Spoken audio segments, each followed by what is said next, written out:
We knew he was sick, and news is now coming out that in fact Rolf Harris died on the 10th of May, and the news was only released today after his cremation, and the family hopes that that is the end of it.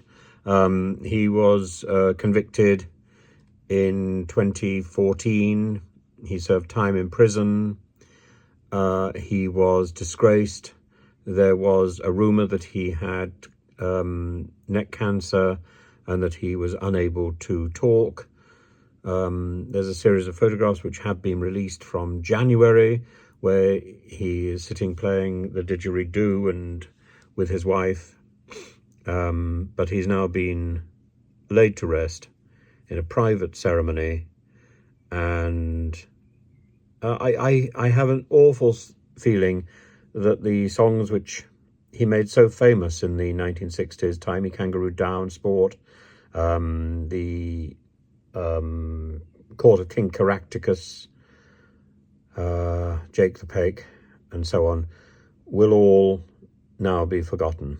And that's a great, great shame, because he was, I really don't think he was a great painter. I don't think he was a great singer, but he was a tremendous entertainer. And as for the portrait of Queen Elizabeth II, I think you have to look at it. There is a likeness there, but it's not a great portrait. And there's a big difference between a snap. You know, if somebody has the ability to get a likeness, yes, it's like taking a holiday snap.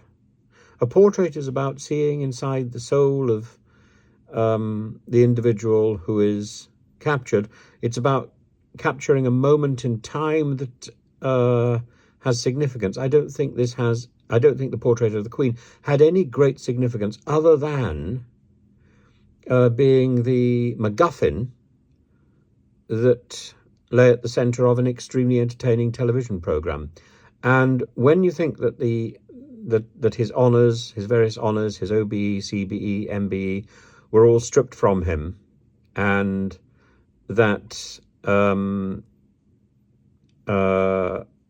that although the stripping is done by the appointment secretariat of the Forfeiture Committee, the Honours and Appointment Secretariat, it has to be approved by the sovereign. So the Queen, whose portrait had been painted, would have approved of him being stripped of his various honours, and rightly so.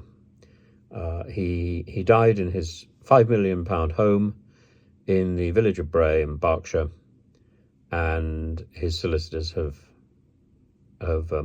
said that they hope that is the end of the matter. They ask to respect his family's privacy, and no further comment will be made. But I thought I'd add that clarification so that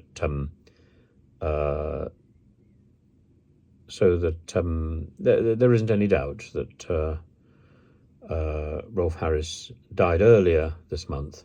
The information has only just come out. And apparently there was speculation by the media who had seen a private ambulance outside his house in the earlier part of this month.